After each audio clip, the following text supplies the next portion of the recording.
కథాభిమానులందరికీ నమస్కారం అండి. నేను డాక్టర్ శ్రీమతి కొఠారి వాణి చలపతిరావుని. ఈ ఆదివారం రోజు మీకోసం ప్రత్యేకంగా మార్పు అనే ఒక ప్రయోజనాత్మకమైన కుటుంబ కథను వినిపించబోతున్నాను. నేను మొన్న రచించి నిన్న రికార్డ్ చేసి ఈరోజు మీకు వినిపిస్తున్న ఈ కథ పేరు మరోసారి మార్పు. ఇంకేమాత్రం ఆలస్యం చేయకుండా కథలోకి ప్రవేశిద్దాం. గిన్నెలో కుతకుతా ఉడుకుతున్న అన్నంలా ఉక్రోషంతో కళపెళలాడిపోతోంది వసుమతి గుండె. మనసులో కోపం ఉప్పెనెలా ఉవ్వెత్తున ఎగిసిపడుతోంది. సయ్యన గదిలోకి వస్తూ వీళ్ళింతే, వీళ్ళిక మారరు అంది. విశ్వాస నిశ్వాసాలు బుసకొడుతుండగా విసురుగా మంచం మీద కొలబడిపోతూ అక్కడే కూర్చొని ఆ రోజు పేపర్ తిరగేస్తున్న ప్రసాదరావు, ఎవరు మారరు, కొడుకు కోడలేనా, మళ్ళీ ఏమైంది అన్నాడు యథాలాపంగా అంటున్నట్టు. పెద్దది అత్తగారు అన్న గౌరవమే లేదు. ఏది చెప్పినా విననట్టే ముఖం పెడుతుంది. నిర్లక్ష్యం. వాడు అంతే, అక్కడే ఉండి కూడా అమ్మేంటో చెప్తోంది విను అని అనడు. తోడు దొంగల్లా మేమిద్దరం ఒకటే అన్నట్టు ఉంటారు. 1-2 సార్లు చెప్పబోతేనేమో ఉండండి ఆంటీ అని విసుక్కున్నట్టు అంటుంది. ఆంటీ అట, ఆంటీ. అత్తయ్య గారు అని అనలేదు. నేను అలాగే పిలిచానా మీ అమ్మని? చిరుబుర్లాడుతూ అంది వసుమతి. ఆ మాటలకు ఆ రోజులు వేరు, ఈ రోజులు వేరు, తరాల అంతరం. ఈ కాలం వాళ్లకు మనం ఏమీ చెప్పకూడదు. వాళ్ళ ఇష్టానికి వాళ్ళను వదిలేయాలి. కానీ నువ్వు అలా చెయ్యవుగా. ఇంటికి సంబంధించిన ప్రతి విషయంలో వేలు పెడతావు. అడగకుండానే సలహాలు ఇవ్వబోతావు. ప్రతిదానికి తగని ఆరాటం, తాపత్రయం నీకు అన్నాడు ప్రసాదరావు మండుతున్న మంటలో ఇంత ఆజ్యం పోసినట్టు. దాంతో భగ్గున మండింది వసుమతి హృదయం. ఏం ఆరాట పడుతున్నానండి, ఎంతగా తాపత్రయపడుతున్నానేంటి? నా ఇల్లు నా వాళ్ళు అన్న తర్వాత ఉండదా మరి?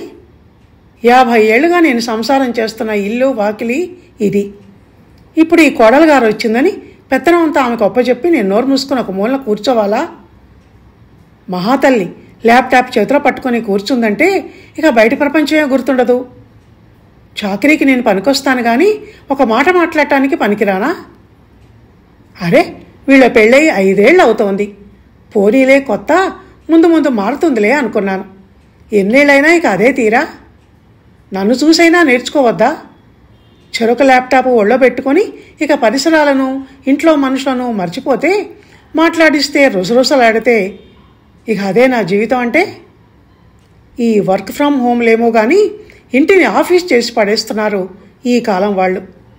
ఓ మాట ముచ్చటి అత్తయ్య నా పిలుపు, పెద్దవాడు మామగారికి ఓ కప్పు కాఫీ కలిపివ్వటం, ఇవేవీ లేవు. ఏమన్నా అంటేనేమో కోపాలు, మొహాలు మాడిచి మౌనంగా ఉండిపోవటం. వీళ్ళు వేరు కాపురానికి వెళ్ళిపోయినా నేనిక్కడ నా సంసారం నేను చేసుకుంటూ మనశ్శాంతిగా ఉండేదాన్నేమో.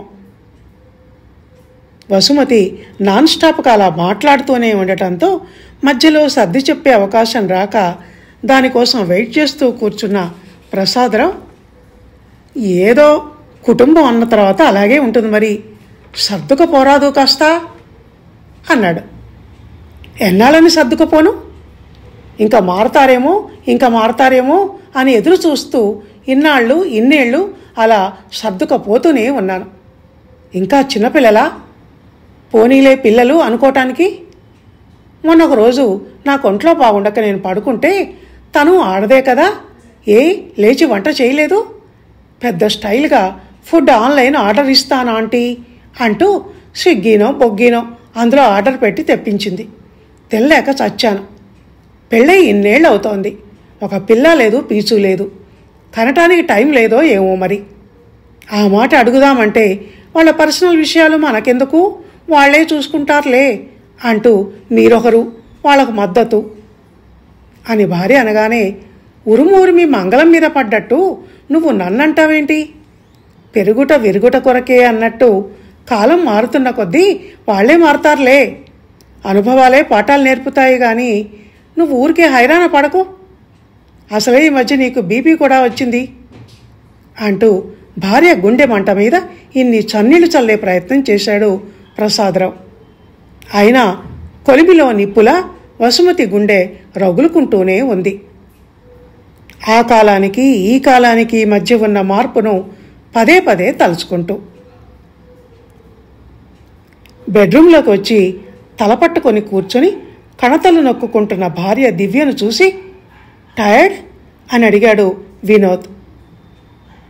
టైర్డ్ అయితే ఇట్ ఈజ్ ఓకే, బట్ మీ మదర్ టార్చర్ భరించలేకపోతున్నాను. సైలెంట్గా ఉండే సతాయిస్తుంటుంది. అబ్బా, ఆ షార్ప్ చూపులు, ఫేస్లో ఆ యాంగ్రీ ఎక్స్ప్రెషను భరించలేకపోతున్నాను వినోద్.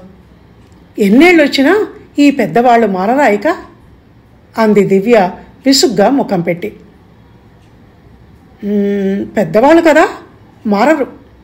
వాళ్లకు ఆ లైఫ్ ఎన్నో ఇయర్స్ నుంచి అలా అలవాటైపోయి ఉంటుంది. నువ్వు సింపుల్గా బాగానే చెప్పావు, కానీ కాలాన్ని బట్టి మారాలి కదా. ఇంకా వెనకటి రోజుల్లోలా కోడలు అంటే పాత సినిమాల్లో సావిత్రిలా ఇల్లంతా తిరుగుతూ ఇంటిడి చాకిరీ చేయాలని, అత్తమామల సేవ పతి సేవ చేయాలని ఎక్స్పెక్ట్ చేస్తే ఎలా? నా వర్క్ ప్రెషర్తో నేను చచ్చిపోతున్నాను. వర్క్ ఫ్రమ్ హోమ్ అనే పేరే కానీ ఆఫీస్ వర్క్, మీటింగులు, కాన్ఫరెన్సులు, వీటితో ఊపిరి పీల్చుకోవటానికి కూడా టైం దొరకటం లేదు. మీ అమ్మకేమో నేను హాయిగా కుర్చీలో కూర్చొని ఖాళీగా ఉంటున్నట్టు అనిపిస్తుంది. మొన్న అంకుల్తో చెప్తుంటే విన్నాను, అస్తమానం ఆ ల్యాప్టాప్ ముందు పెట్టుకుని కూర్చొని ఇంటి పని ఒక్కటి చేయదు కోడలు. చాకరీ అంతా నా మీద పడేస్తే నేను ఎందాకని చావను ఈ వయసులో? వయసు పెరిగిపోతున్నా పిల్లల్ని కందామన్న ధ్యాస లేదు వాళ్లకు అంటూ. నాకు ఇంటి పనుల్లో ఆమెకు హెల్ప్ చేయాలనే ఉంటుంది, కానీ టైం దొరకటం లేదు. ఫిజికల్లీ మెంటల్లీ చాలా టైర్డ్ అవుతున్నాను. పిల్లలు కావాలని నాకు మాత్రం ఉండదా? ఇంత బిజీ షెడ్యూల్లో పాపునో బాబునో కంటే మళ్ళీ తన పెంపకం భారం కూడా ఆంటీ మీద పడేయాల్సి వస్తుందని ఆ కోరికను బలవంతంగా చంపుకుంటున్నాను అంది దివ్య ఫ్రస్ట్రేట్ అవుతూ. దివ్య, ప్రతి ఫ్యామిలీలో ఇలాంటి చిన్న చిన్న డిస్టర్బెన్సెస్ ఉంటూనే ఉంటాయి. అది సహజం. జనరేషన్ గ్యాప్ తప్పదు. లైట్ తీసుకో, టూ మచ్గా థింక్ చేయకు అన్నాడు వినోద్ ముందు తను లైట్గా తీసుకుంటూ. నీకే, నువ్వు బాగానే చెప్తావు, మీ మదర్ కదా. ఆమె మా మదర్ అయితే నువ్వు వైఫ్వి. అమ్మకు చెప్పలేను, తను పెద్దది గనక. ఏం చెప్పినా పెళ్ళాన్ని వెనకేసుకొస్తున్నాడు అని అనుకుంటుందన్న భయం. అలా అని వాళ్ళేదో ఉన్నట్టుండి సడన్గా మారిపోవటం అనేది కూడా సాధ్యం కాదు. కనుక ఏదీ పట్టించుకోకుండా ఉండటమే ఈ తప్పనిసరి పరిస్థితిలో మనం చేయగలిగింది. మెంటల్ పీస్ లేకుంటే నేను ఈ హెవీ వర్క్ని ఎలా మేనేజ్ చేయను వినోద్? పొద్దున్న లేచినప్పటి నుంచి కోరచూపులు, సర్కాస్టిక్ పెయిన్ఫుల్ మాటలు అయితే ఎలా సహించటం? అటు చూడకు, నోరు విప్పి మాట్లాడకు.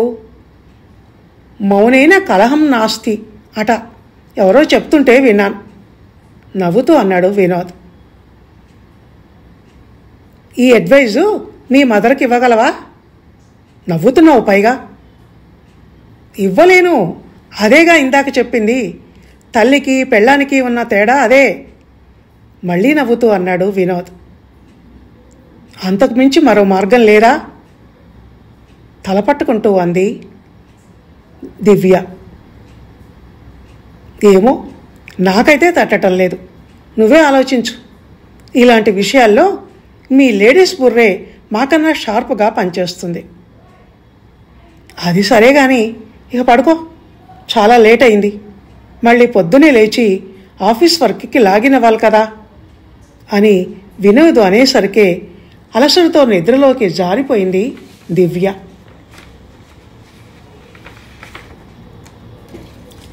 చంపకు చెయ్యి చేర్చుకొని ఏదో దీర్ఘాలోచనలో మునిగి ఉన్న భార్య వసుమతి వంక చూస్తూ, ఎప్పుడూ చిరుబుర్లాడుతూ ఉండేదానివి, ఈరోజేంటి ఇంత ప్రశాంతంగా కూర్చొని ప్రసన్నంగా ఆలోచిస్తున్నట్టు కనిపిస్తున్నావు? ఏంటి విషయం అని అడిగాడు ప్రసాదరావు. ఏముంది, నాకు పెద్ద అంతర్జాతీయ సమస్యలు ఏముంటాయని ఆలోచించటానికి? మన కుటుంబ విషయమే.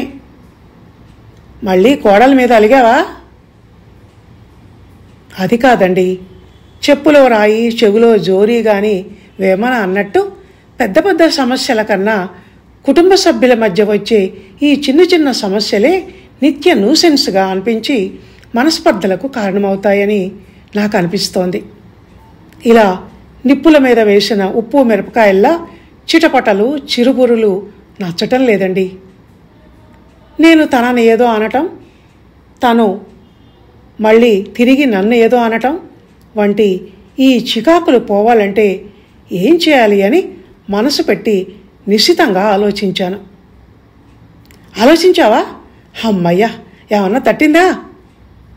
భర్త ప్రసాదరావు ప్రశ్నను పట్టించుకోకుండా ఏదో ట్రాన్స్లో ఉండి మాట్లాడుతున్నట్టు స్వగతంలా తనలో తను చెప్పుకుంటూ పోతోంది వసుమతి. ప్రతి ఇంట్లోనూ 2 భిన్న అభిప్రాయాలు, 2 భిన్న పద్ధతులు ఉన్న వ్యక్తులు ఉంటున్నప్పుడు ఎవరికి వారు ఎదుటివాళ్లు మారాలని ఎదురు చూస్తూ వీళ్ళింక ఈ జన్మలో మారరు, ఈ మనుషులు ఇంతే మారరు అని ఎదుటి వాళ్ళను ఆడిపోసుకుంటూ విసుక్కుంటారే గాని ఆ మారేదేదో మేమే మారితే సరిపోతుంది కదా అని ఎందుకనుకోరు? ఎప్పుడు మా మాటలే కరెక్టు, మేం చేస్తున్నదే కరెక్టు అన్న అంతటి విశ్వాసం ఏంటి వాళ్ళ మీద వాళ్లకు? వాళ్ళ ఆలోచన విధానం కూడా సరైంది కాకపోవచ్చు కదా. అప్పుడు వీళ్లే వాళ్ళ దారికి మరలొచ్చు కదా అన్న ఆలోచన వచ్చి ఆ దిశగా ఆలోచించాను. అప్పుడు నాకు మన కోడలు దివ్యలో ఏ తప్పులు కనిపించలేదు. కాలానికి తగ్గట్టు వెళుతున్న తనకన్నా ఇంకా బూజు పట్టిన వెనకటి ఆలోచనలు భావాలు పట్టుకొని వేళ్లాడుతూ ఈ మోడర్న్ సొసైటీకి అనుగుణంగా నడవలేక నేనే వెనకబడిపోతున్నాను అని అనిపించింది. ఇక నుంచి అలా జరగనివ్వను. ఆఫీస్ పనిలో అలసిపోయే కోడలికి నా వంతు సహాయాన్ని నవ్వుతూ అందిస్తాను. తను పిల్లల్ని కంటే నాకు పని ఎక్కువ అవుతుందని ఆలోచిస్తున్నట్టుంది పాపం పిచ్చి పిల్ల.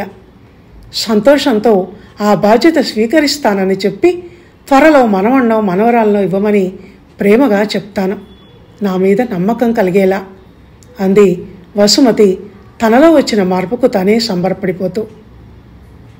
ఆహా, ఎంత బ్రహ్మాండంగా ఉందోయ్ మార్పు గురించిన నీ ఆలోచన మై డియర్ వసుమతి, అద్భుతమైన నీ మతికి నా జోహార్లు అన్నాడు ప్రసాదరావు లేచి నిలబడి భార్యకు ప్రశంసాపూర్వకంగా షేక్ హ్యాండ్ ఇస్తూ. దాంతో సిగ్గుపడిపోయింది వసుమతి. దివ్య, ఈరోజు హెవీ వర్క్ అన్నట్టుంది నీకు. టైర్డ్ అయ్యావా? పొద్దటి నుంచి ల్యాప్టాప్ ముందు నుంచి కదలలేదు. బెడ్ మీద భారంగా నడుము వాలుస్తున్న భార్యను ఉద్దేశించి అడిగాడు వినోద్. ఈరోజు ఎంత హెవీ వర్క్ ఉన్నా అలసట తెలియటం లేదు వినోద్. మనసంతా హాయిగా తేలిగ్గా ఉంది, గాలిలో తేలిపోతున్నట్టు. ఎందుకనో?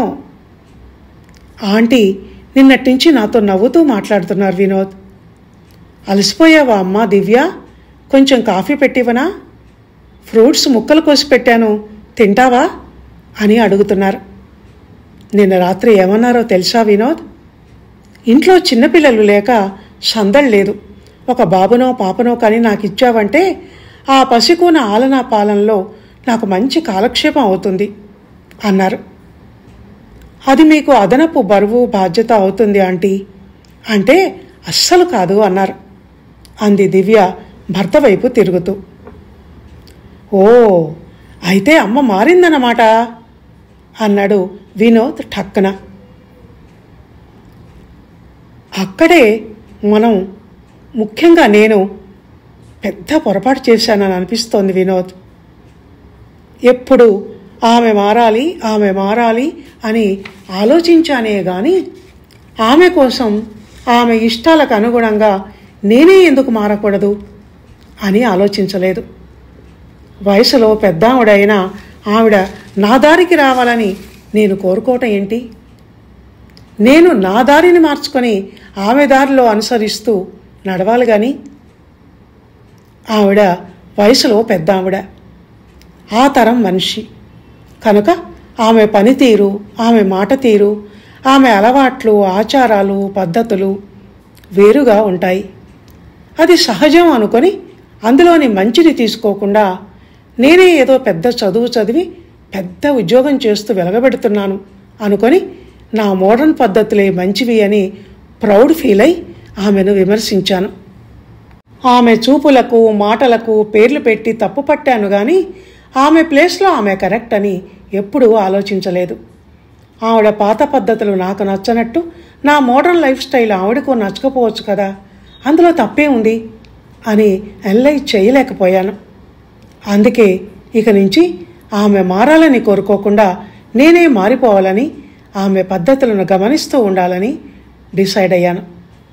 ఎప్పుడన్నా కోపంతో ఆమె నన్ను విసుక్కున్నా ఆ విసుగు వెనుక ఉన్న అంతర్గత మానసిక కారణాలను వెతికి పట్టుకొని దానికి అనుగుణంగా నేను నడుచుకోవాలని అనుకున్నాను.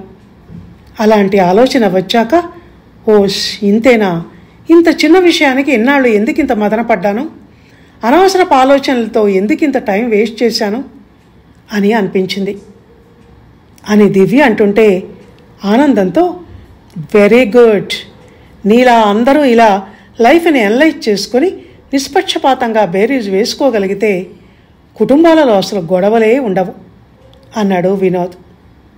నాలా కాదు, మాలా ఆంటీ కూడా నాలాగే ఆలోచించి ఉంటారని, ఆ మార్పుకు అదే కారణమని నా అనుమానం. ఓ అన్నట్టు ఆంటీ కాదు, అత్తయ్య. ఆవిడకు నేను తనని అలా పిలవటం ఇష్టం. ఇక నుంచి అలాగే పిలుస్తాను. నా అహాన్ని తగ్గించుకుంటానిక, నా పద్ధతిని మార్చుకుంటాను అంది దివ్య నవ్వుతూ.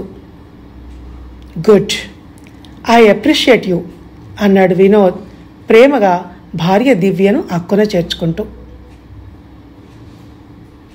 ఇదండి మార్పు అనే కథ. విన్నారు కదా. చెప్పవలసిందంతా కథలోనే చెప్పాను గనక కథ ఆంతర్యాన్ని ఈ పాటికి మీరు గ్రహించే ఉంటారు గనక ముగింపు మాటలేవి లేవని చెప్తూ ఇంతటితో ముగిస్తున్నాను. ఈ కథ గనక మీకు నచ్చినట్లయితే లైక్ చేయండి, షేర్ చేయండి, చక్కటి కామెంట్ చేయండి. మీ కామెంట్కి రిప్లై ఇవ్వటానికి నేను ఎప్పుడూ రెడీగా ఉంటాను. వచ్చే వారం మరో మంచి కథతో మళ్ళీ కలుసుకుందాం. అందాక సెలవు. ధన్యవాదాలు.